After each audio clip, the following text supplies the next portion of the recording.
રાજકોટમાં flood control room શરૂ કરવામાં આવ્યું 5 જિલ્લાઓમાં સુપરવિઝન રાજકોટથી કરવામાં આવે છે. રાજકોટ, મોરબી, દ્વારકા અને જામનગર, સુરેન્દ્રનગર જિલ્લાઓનું સુપરવિઝન રાજકોટમાં કરવામાં આવે છે. 5 જિલ્લામાં આવેલી 83 સિંચાઈની યોજનાનું ફ્લડનું કામ આ કચેરીમાંથી કરવામાં આવે છે.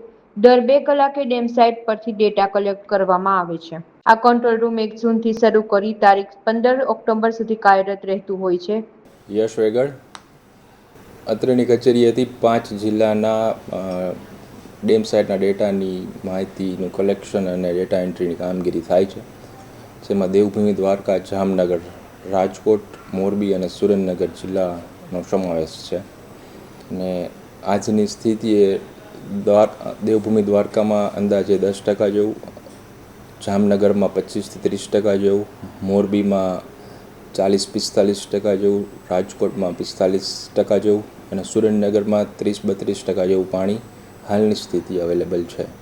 અત્રેની કચેરીથી મેં તમને અગાઉ કીધું એમ સૌરાષ્ટ્રના 5 જિલ્લાની કુલ 83 સિંચાઈ યોજનાનું ફ્લડનું મોનિટરિંગની કામગીરી અત્રેની કચેરીથી થાય છે.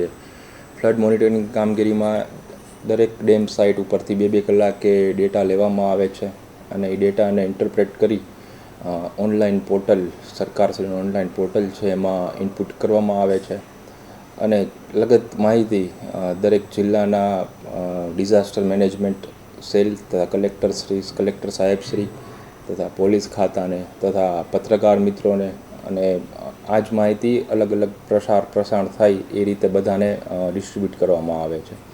તેમજ કોઈપણ જગ્યાએ ચેતવણી લાયક સંદેશ હોય જેમ કે 70%, 80%, 90% ઓવરફ્લોની કોઈપણ માહિતી હોય તેના વોર્નિંગ મેસેજ તાત્કાલિક ધોરણે ઇસ્યુ કરી અને બધાને જાણ કરે છે જેથી કોઈપણ ઇમારત જેવી શક્યતાઓ ન બને. ડેમ સાઇટ ઉપરથી જે મેસેજ આવે છે તે આપણે અહીંયાથી વાયરલેસથી લઈએ છીએ. વાયરલેસ ટાવરનું અહીંયા પણ ઇન્સ્ટોલેશન હોય એવી રીતે દરેક ડેમ સાઇટ ઉપર ઇન્સ્ટોલેશન હોય છે અને દરેક 5 જિલ્લામાં અહીંયાથી હોટલાઇન હોય છે અને ગાંધીનગર જે મેઇન ફ્લડ કંટ્રોલ સેલ છે ત્યાં પણ એક હોટલાઇન આપણે કનેક્શન છે જે 1 જૂનથી કાર્યરત થાય છે અને 15 ઓક્ટોબર અથવા જ્યાં સુધી ચોમાસું લંબાય ત્યાં સુધી આપણે આ કામગીરી કાર્યરત અને ચાલુ રાખીએ છીએ.